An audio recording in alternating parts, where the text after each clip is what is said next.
Hello guys, welcome back to my channel maths with Vaibhav Sinha. तो आज हम करने वाले हैं चैप्टर प्रोबेबिलिटी का lecture number 4। Very important topic, क्योंकि इसमें हम पढ़ने वाले हैं बेस थ्योरम। बेस थ्योरम बहुत ही इंपॉर्टेंट है सीबीएसई की पॉइंट ऑफ व्यू से। आपके एग्जाम में एक क्वेश्चन बेस थ्योरम का आपको मिलेगा ही मिलेगा फॉर श्योर 100%।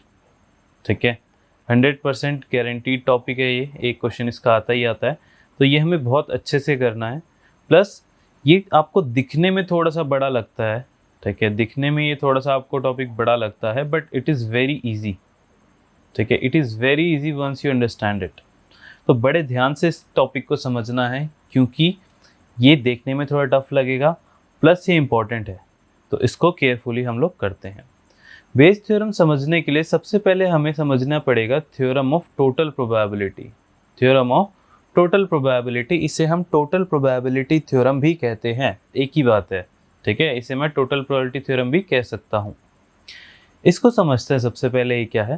देखो, इसमें मैं जो टोटल प्रोबेबिलिटी थ्योरम है और बेस थ्योरम है, दोनों को अपनी आसान लैंग्वेज में, इजी लैंग्वेज में आपको समझाऊंगा।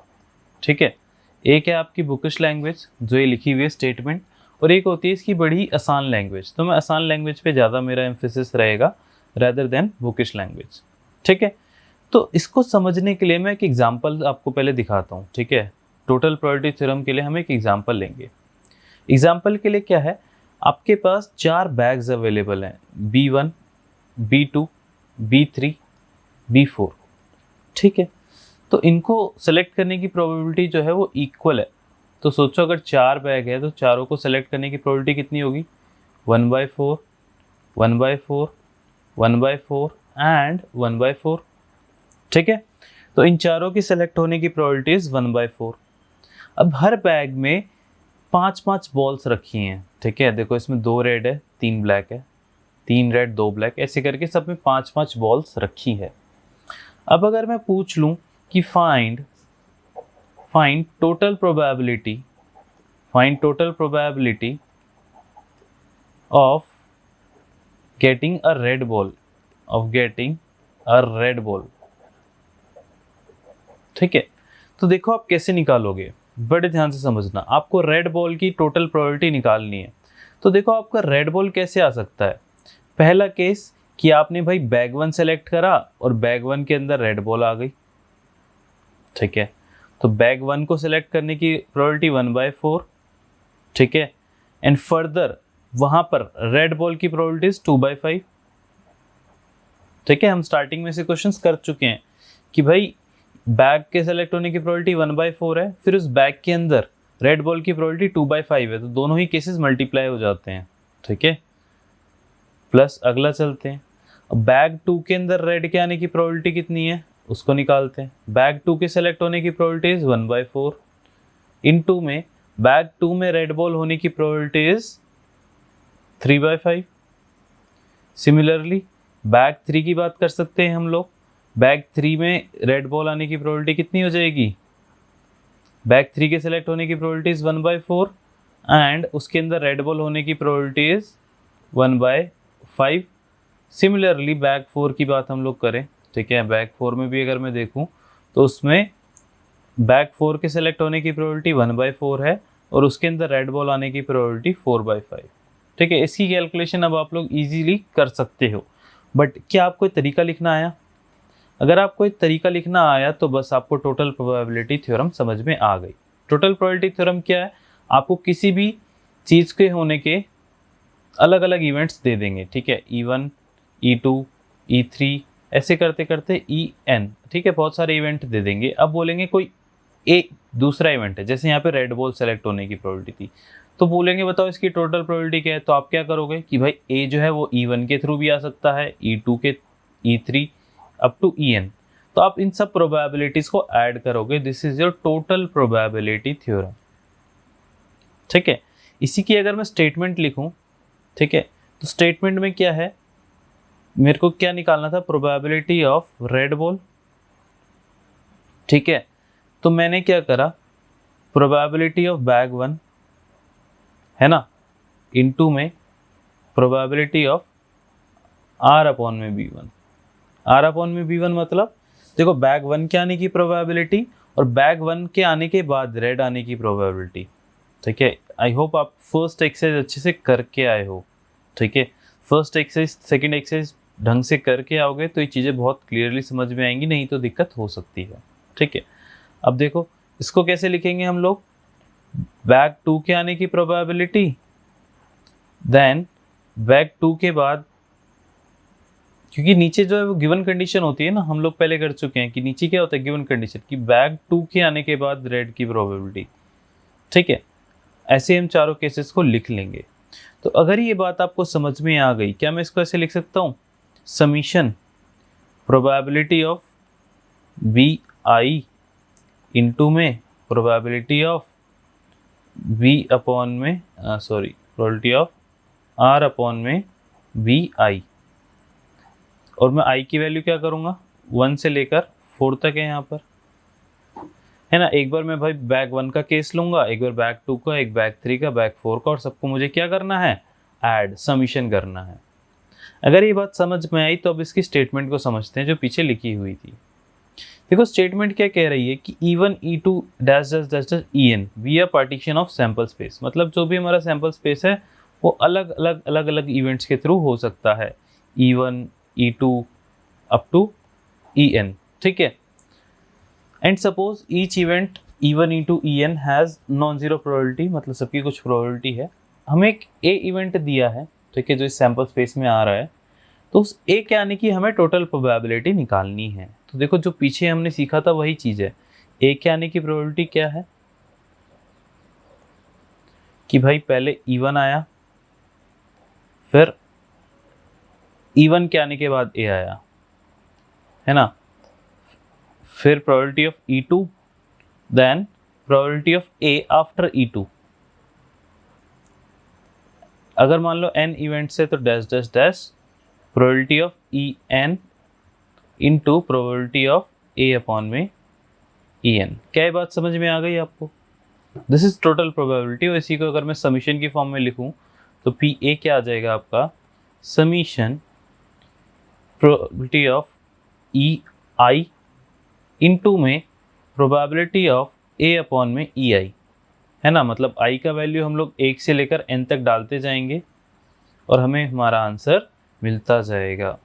This is total probability theorem. किसी भी इवेंट जो हमारा बहुत सारे E1 E2 E3 En में हमारा सैंपल स्पेस अगर डिवाइडेड हो तो हम इसको यूज़ करते हैं। ठीक है, चलो अब इसके कुछ क्वेश्चंस उठा के करते हैं, है ना। थ्योरम समझ में आई है, क्वेश्चन करोगे 2-4 प्रैक्टिस, बड़ी ही क्लियर हो जाएगी ये। ठीक है, इसमें देखते हैं क्वेश्चन हमें गिवन है कि find the probability of getting a red ball if choosing a box is equally likely from the following boxes. 3 boxes दे रखे हैं, सब इक्वली लाइकली हैं, मतलब बॉक्स 1 को चूज करने की प्रोबेबिलिटी आपको दे रखी है 1/3, बॉक्स 2 की भी 1/3 एंड बॉक्स 3 की भी 1/3। ठीक है, तो आपको रेड बॉल की प्रोबेबिलिटी निकालनी है। तो आप इसको करोगे कैसे, एक बार मैं स्टेटमेंट के साथ इसको बता देता हूँ। ठीक है, लेट E1 इवेंट मान लिया, E1 is equals to getting bag 1, मान लो गेटिंग बैग 1। ऐसे ही E2 मैंने क्या कर दिया, गेटिंग बैग 2, है ना, और E3 क्या हो जाएगा, गेटिंग बैग 3।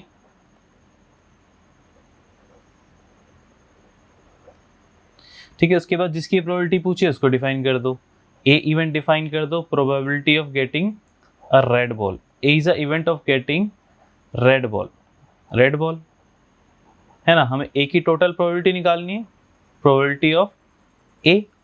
तो वो कैसे निकलेगी प्रोबेबिलिटी ऑफ ए, ध्यान दो कि भाई आपने स्टेटमेंट पहले लिख लो, P E1 into P A by E1, फिर प्लस करोगे प्रोबेबिलिटी ऑफ E2 इंटू में P A by E2 plus probability of E3 into में probability of A by E3। ठीक है, मतलब क्या करना है, आप इसको देखो अपनी लैंग्वेज में भी लिख सकते थे, जैसे मैंने पीछे करा ना। आप इस क्वेश्चन को ऐसे बी और आर की टर्म्स में भी लिख सकते थे, कोई इश्यू नहीं है, तो भी आपका आंसर बिल्कुल सही माना जाएगा। और अगर आप बुकिश लैंग्वेज में करना चाहो तो वो भी मैंने बता दिया, ठीक है।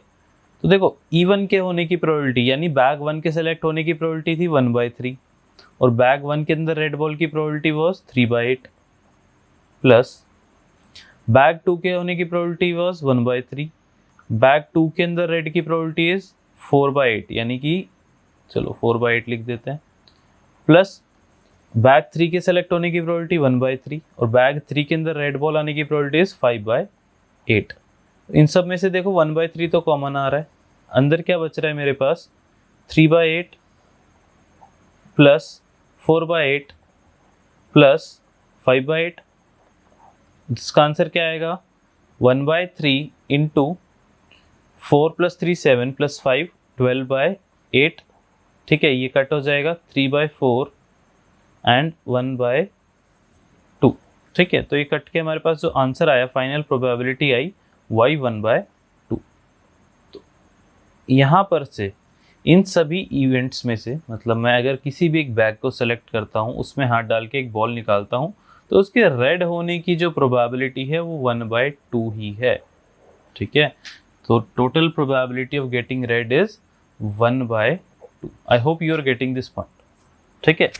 एक और क्वेश्चन करता हूँ, बहुत अच्छा क्वेश्चन है। ऐसे आई नो बहुत सिंपल क्वेश्चन नहीं आते, थोड़ा सा लैंग्वेज को घुमा के पूछा जाता है, उसकी मैं प्रैक्टिस करवा रहा हूँ, ठीक है। लॉजिक यही रहेगा, थोड़ा पूछने का तरीका बदल सकता है। आप थोड़ा उसको डायग्राम बना के फ्लो चार्ट बना के अगर करोगे तो बहुत इजीली समझ आ जाएगा। जैसे ये क्वेश्चन समझो, इन अ बाइनरी कम्युनिकेशन सिस्टम, एक बाइनरी कम्युनिकेशन सिस्टम है जिसमें 0 and 1 ट्रांसमिट हो रहा है, ठीक है। 0 and 1 is transmitted with a probability of 0.4 है ये, ठीक है, with the probability of 0.4 and 0.6 respectively, ठीक है। तो 0 के आने की प्रोबेबिलिटी इज 0.4, मतलब 0 ट्रांसफ़र हो इसकी प्रोबेबिलिटी 0.4 है, एंड 1 ट्रांसफ़र हो इसकी प्रोबेबिलिटी इज 0.6, ठीक है। एक बाइनरी ट्रांसमिशन सिस्टम है, तो वहाँ से या तो 0 जाएगा या 1 जाएगा, ठीक है। अब देखो केस क्या है, आगे क्या बोला, रिस्पेक्टिवली ड्यू टू एरर, एक एरर के कारण 0 बिकम्स 1 विथ प्रोबेबिलिटी 0.1, 0.1% चांस है कि आपने भेजा 0 और वो चेंज हो गया 1 में, ठीक है। अब देखो जब आप 0 को भेज रहे हो, 0 को भेज रहे हो तो क्या चांस है, या तो वो 0 ही आएगा या वो चेंज होके 1 बन जाएगा। ये बात समझ में आई, आपने भेजा 0, ठीक है। अब एरर की वजह से चांस है, कितना चांस है 0.1 चांस है कि वो 1 बन जाएगा और 0.9% चांस है कि वो 0 ही रहेगा, ठीक है। सिमिलरली जब आप 1 को भेज रहे हो and 1 becomes 0 with a probability of 0.8, तो 1 के में भी है कि भाई वो या तो 0 बन जाएगा या वो 1 ही रहेगा। अब इसके 0 बन जाने की प्रोबेबिलिटी कितनी है 0.08 और इसके 1 रहने की प्रोबेबिलिटी कितनी हो गई 0.92, है ना। 8% चांस है कि 0 बन जाएगा, तो 92% चांस है कि ये 1 ही रहेगा। अब एंड में पूछ लिया कि भाई बताओ 0 के आने की क्या प्रोबेबिलिटी है। एंड में आपसे क्या पूछ लिया कि 0 के आने की प्रोबेबिलिटी 1 बताओ, सॉरी 0 के आने की टोटल प्रोबेबिलिटी बतानी है, ठीक है। तो ए मैंने क्या लेट कर लिया, A is my event of getting 0, getting 0, ठीक है। और E1 क्या है, E1 इवेंट है मेरा कि भाई जब 0 इज ट्रांसमिटेड एंड मेरा E2 क्या है जब मेरा 1 ट्रांसमिट हुआ, ठीक है। दो केस है आपके पास कि या तो आपका 0 ट्रांसमिट होगा या 1 ट्रांसमिट होगा, एंड में आपको रिसीवर पॉइंट पे ये देखना है कि 0 के आने की क्या प्रोबेबिलिटी थी, है ना। इन शॉर्ट आपको प्रोबेबिलिटी ऑफ ए यानी प्रोबेबिलिटी ऑफ गेटिंग अ 0 निकालना है, ठीक है। इसको चेक करते हैं, तो इसकी फॉर्मूला क्या होगा, probability of E1 into probability of A/E1 plus probability of E2 into में प्रोबेबिलिटी ऑफ A/E2, ठीक है। तो देखो E1 होने की प्रोबेबिलिटी यानी कि 0 जाने की प्रोबेबिलिटी वॉज 0.4, कि भाई आपने 0 भेजा एंड उसके बाद 0 भेजने के बाद 0 ही आया, इसकी फर्दर प्रोबेबिलिटी इज 0.9 प्लस आपने 1 भेजने की प्रोबेबिलिटी। ठीक है, दूसरा केस क्या है कि भाई 0 कब कब आ सकता है, आपने 0 भेजा 0 आ गया, और 1 भेज रहे थे फिर भी 0 आ गया। ये दो केस है ना, समझो इसको। आपको 0 की प्रोबेबिलिटी निकालनी है, तो 0 कब कब आ सकता है कि भाई 0 भेजा और 0 ही आ गया, और 1 भेज रहे हो फिर भी 0 आ गया। तो ये सारे केसेस जो हैं वो 0 की प्रोबेबिलिटी में आ जाएंगे। ठीक है, तो इसको निकालते हैं। तो 1 के आने की प्रोबेबिलिटी वॉज 0.6, 1 के आने की प्रोबेबिलिटी वॉज 0.6 एंड उसके 1 को 0 बदल जाने की प्रोबेबिलिटी थी 0.08, 0.08। इसको कैलकुलेट करते हैं, 9 4 से 36, इट बिकम्स 0.36 प्लस 8 6 48 होता है ना, कितने प्लेसेस हैं 1 2 3, तो 0.048। जब इसको हम लोग ऐड कर देंगे तो answer will be 0.408। This is probability of getting 0। ठीक है, ये इवेंट मैंने क्या माना, 0 के आने की प्रोबेबिलिटी। इसी में आप 1 के आने की प्रोबेबिलिटी भी निकाल सकते थे, है ना। अगर इसको b मान लेते हैं, प्रोबेबिलिटी ऑफ b कैसे हो जाता, मतलब 1 के आने की प्रोबेबिलिटी क्या है कि भाई देखो 0 भेजा और वो 1 में चेंज हो गया, यानी 0.4 इंटू 0.1 प्लस 1 भेज रहे थे और 1 ही आया, 0.6 इंटू 0.92। ठीक है, इसको कैलकुलेट करने पर आंसर जो है वो देखो, दोनों की प्रोबेबिलिटी पूरी 1 आती है। अगर इसकी 0.408 है तो इसकी क्या आनी चाहिए, 0.592। ठीक है, ये इसकी प्रोबेबिलिटी आई। तो आई होप आपको टोटल प्रोबेबिलिटी इवेंट्स की निकालनी आ गई है, कि अगर आपके पास जो नंबर ऑफ इवेंट्स है वो 3 हैं 4 हैं, है ना, E1 E2 E3 E4 ऐसे 4 इवेंट्स दे दिया गया। ठीक है, तो आपको हर इवेंट से अगर ए की प्रोबेबिलिटी बतानी है तो आप सबको ऐड करोगे कि भाई यहाँ से ए आने की क्या प्रोबेबिलिटी है, यहाँ से ए आने की क्या प्रोबेबिलिटी है, यहाँ से ए आने की क्या प्रोबेबिलिटी है, यहाँ से ए आने की क्या प्रोबेबिलिटी है, और सबको ऐड कर दोगे। ठीक है, तो अगर आपको किसी पर्टिकुलर इवेंट की टोटल प्रोबेबिलिटी निकालनी आ गई है तो अब आप समझ सकते हो बेस थ्योरम को। ठीक है, ये सारी मेहनत हमने करी बेस थ्योरम के लिए।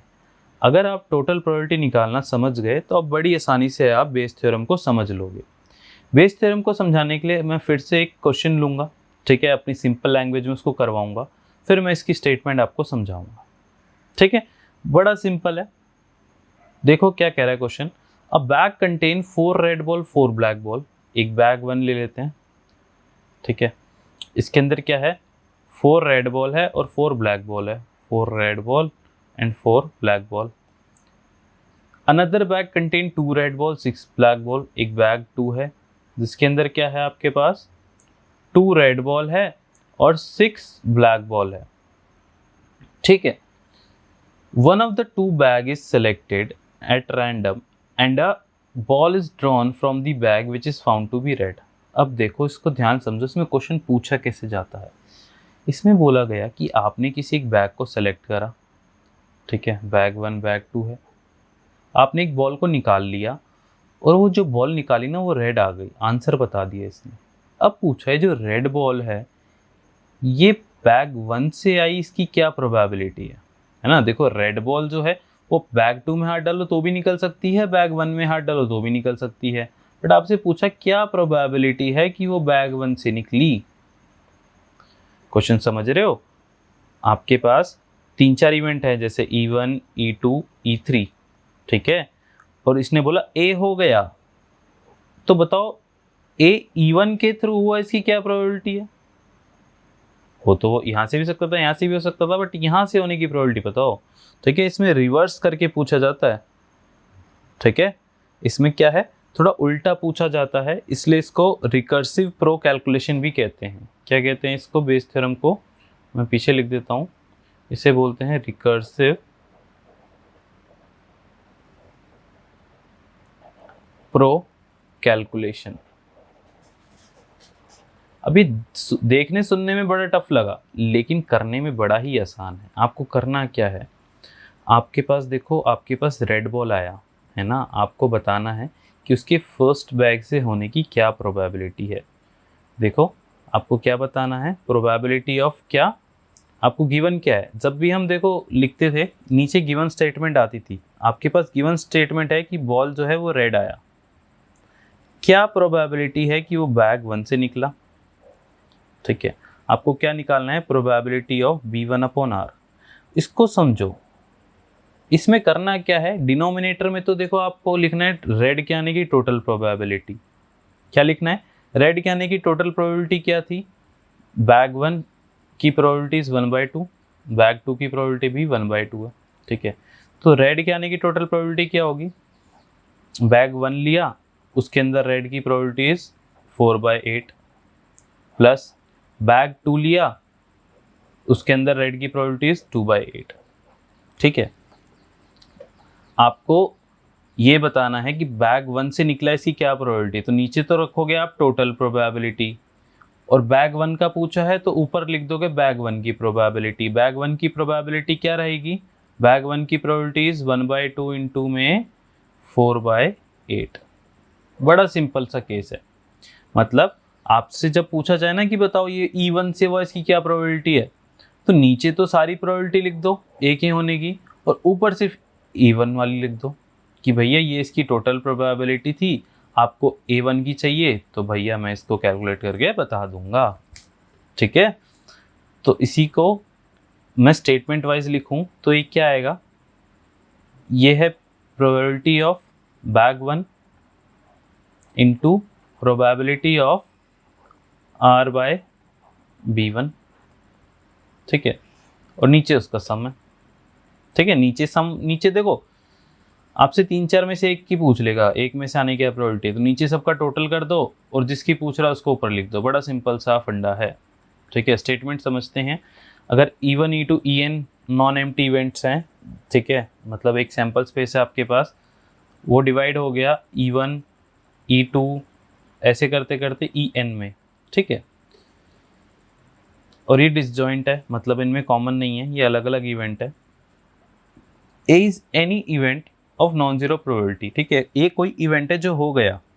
ठीक है, तो EI/में ए की प्रोबेबिलिटी पूछी है, मतलब ए के हो जाने के बाद, ठीक है, E1 की प्रोबेबिलिटी बतानी है कि भाई ए हो गया, मतलब बॉल निकल गई रेड, वो बैग 1 से थी, इसकी क्या प्रोबेबिलिटी है। ठीक है, तो ऊपर देखो आएगा बैग 1 की प्रोबेबिलिटी, और नीचे रेड बॉल आने की टोटल प्रोबेबिलिटी। ऊपर बैग 1 से रेड आने की प्रोबेबिलिटी और नीचे सभी बैगों से रेड आने की प्रोबेबिलिटी। ठीक है, ये 1-2 क्वेश्चन करोगे, पैटर्न देखोगे कि सब में सेम है, तो आपको बड़ी आसानी से ये चीज़ समझ में आ जाएगी। ठीक है, अगला मैं क्वेश्चन इसको करके दिखाता हूँ, आपको ये चीज़ क्लियर हो जाने वाली है। देखो ध्यान से, In answering a question on a multiple choice test, a student either knows the answer or guesses it. एक बच्चा है, उसे या तो आंसर पता है या वो गेस करेगा। Let 3/4 be the probability that he knows the answer and 1/4 the probability that he guesses. ठीक है, अब देखो फ्लो चार्ट बना के उसे समझना, विजुअलाइज करना सबसे ज़्यादा इम्पोर्टेंट है।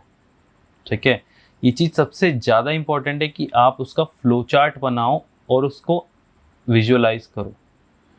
ठीक है, जब क्वेश्चन अटेम्प्ट कर रहा है बच्चा, तो 1/4 प्रोबेबिलिटी है, ठीक है, कि वो राइट होगा, मतलब उसको क्वेश्चन आता है ना, क्वेश्चन आता है मतलब भाई सही जवाब है, जवाब उसको पता था। और 3/4 प्रोबेबिलिटी है कि भाई वो गेस कर रहा है। ठीक है, 3/4 प्रोबेबिलिटी है कि वो गेस कर रहा है। ठीक है, तो अब देखो क्या है, assuming that student who guesses the answer will be correct with the probability 1/4। ठीक है, चलो यहाँ पे इसको लिख देते कि उसको आता है और यहाँ पे वो गेस कर रहा है ना, ये इवेंट 1 है, ये इवेंट 2 है। अब देखो ये हमने बोला कि जो assuming that student who guesses the answer will be correct with the probability 1/4। अब भाई गैस कर रहा है, गैस में भी भाई सही भी हो सकता है गलत भी हो सकता है, 4 ऑप्शन है ना। अगर वो सही कर रहा है तो 1/4 प्रोबेबिलिटी है that he will do a right question and 3/4 is the probability that he will do a wrong question. ठीक है, वहीं इधर राइट के होने की प्रोबेबिलिटी श्योर इवेंट है क्योंकि उसे तो आता है ना, तो 1 है, और रॉन्ग के होने की प्रोबेबिलिटी 0 है। This is our flow chart कि भाई या तो वो उसे आंसर आता होगा या वो गैस करेगा। ठीक है, दोनों ही केस में उसके आंसर सही हो सकते हैं, उसको आता हो और उसने सही कर दिया, या उसको नहीं आता हो उसने गैस करा फिर भी आंसर सही हो गया। ठीक है, तो इवन इवेंट क्या है, he knows the answer, he knows the answer. ठीक है, E2 इवेंट क्या है, he guesses it, he guesses it. ठीक है, दोनों की प्रोबेबिलिटी हमें पता है, उससे आंसर आता है, इसकी प्रोबेबिलिटी भी हमें पता है, वो गेस कर रहा है, इसकी प्रोबेबिलिटी हमें पता है। ठीक है, इसकी प्रोबेबिलिटी कितनी है, he knows the answer 1/4, he guesses the answer 3/4। ठीक है, अब हमें बताना है कि find the probability of getting a right answer. A क्या है, he has given a right answer. ठीक है, given a right answer, given a correct answer. ठीक है, करेक्ट आंसर के आने की आपको प्रोबेबिलिटी बतानी है। ठीक है, तो देखो गिवन क्या है कि भाई अच्छा what is the probability that student knows the answer given that it is answer correctly. तो भाई ये तो गिवन है कि आंसर करेक्ट दिया गया, ये क्या प्रोबेबिलिटी है कि उसको आंसर आता था, यानी कि E1। ठीक है, मतलब देखो आंसर सही दोनों तरीके से हो सकता है, उसको आता था तब भी वही सही कर सकता है, वो तुक्का मार के भी सही कर सकता है। तो ये क्या प्रोबेबिलिटी है कि उसको आंसर आता था, यानी आपको इस वाले इवेंट की प्रोबेबिलिटी पूछी है। ठीक है, तो इसका फॉर्मूला क्या है, फॉर्मूला याद कर लो। प्रोबेबिलिटी पहले में तो देखो जो E1 ऊपर लिखा है उसी को लिख लो E1, फिर इनटू में P A/E1। ठीक है, और नीचे क्या लिखना है, नीचे लिखना है उसका summation, summation of probability of EI into में प्रोबेबिलिटी ऑफ A/में EI। ठीक है, मतलब ऊपर तो आपको लिखना है E1 से सही होने की प्रोबेबिलिटी और नीचे लिखना है सही होने की सारी प्रोबेबिलिटी। तो देखो उसको आता था, इसकी प्रोबेबिलिटी क्या है, E1 की प्रोबेबिलिटी इज 1/4, E1 की प्रोबेबिलिटी इज 1/4। ठीक है, तो 1/4 इंटू में, अब वहाँ पर सही होने की प्रोबेबिलिटी 1 है, नीचे करेंगे तो 1/4 इंटू में 1 प्लस में दूसरे वाले इवेंट की प्रोबेबिलिटी 3/4 एंड 3/4 इंटू में आपका क्या है, करेक्ट होने की प्रोबेबिलिटी है आपके पास 1/4। ठीक है, इसकी कैलकुलेशन करते हैं। ऊपर आया 1/4, नीचे आपके पास आएगा 1/4 प्लस ये कितना है आपके पास 3/16। ठीक है, इसको एलसीएम लेके अगर मैं ऐड करूं, इसको भी 16 बनाते हैं तो ये हो जाएगा 7/16 अपॉन में 1/4। तो इस 4 से अगर मैं 16 को कट करूं 4, तो आंसर क्या आ जाएगा, ये रिवर्स होके 4/7। ठीक है, तो अगर कोई बच्चा इस प्रोबेबिलिटी के साथ जाता है, मतलब उसे 25% आता है, वो तुक्के मार रहा है, तो 4/7 प्रोबेबिलिटी है, अगर उसका सही आंसर टीचर ने देखा तो 4/7 प्रोबेबिलिटी है कि उसको वो क्वेश्चन आता था। ठीक है, एंड 3/7 प्रोबेबिलिटी है कि उसका वो क्वेश्चन नहीं आता था, तुक्का मार के उसका वो सही हो गया। ठीक है, समझ में आया, आई होप आपको बेस थ्योरम समझ में आई होगी। ठीक है, बेस थ्योरम में क्या करना था कि भाई E1 E2 E3 इनमें से किसी एक के थ्रू एक इवेंट हो गया और वो बोला बताओ क्या प्रोबेबिलिटी की वो E2 के थ्रू ही हुआ। तो आप ऊपर तो लिखोगे E2 वाले की प्रोबेबिलिटी और नीचे लिखोगे टोटल प्रोबेबिलिटी, तो आपको मिल जाएगा E2 से होने की प्रोबेबिलिटी। ठीक है, तो आई होप आप लोगों का आज का लेक्चर समझ में आया होगा, नहीं आया तो एक बार पॉज करके चीज़ों को दोबारा देखना। ठीक है, उसके बाद जाके क्वेश्चंस करना, क्वेश्चंस की प्रैक्टिस से ये आएगा। जब आप देखोगे ना 2 क्वेश्चन 4 क्वेश्चन करोगे, देखोगे अरे सब में सिमिलर पैटर्न है, एक बार फ्लो चार्ट बना लिया, कंडीशंस को समझ लिया। ठीक है, उसके बाद तो बड़ा आसान है। ठीक है, फ्लो चार्ट बना के कंडीशन को एनालाइज करो, आपको चीज़ें बहुत ही इजीली समझ में आएंगी। ठीक है, तो आज का लेक्चर इतना ही था। बेस थ्योरम के आपको जाके कुछ और क्वेश्चंस प्रैक्टिस करने हैं। मिलते हैं अपने नेक्स्ट लेक्चर में, तब तक के लिए गुड बाय एंड पढ़ते रहो।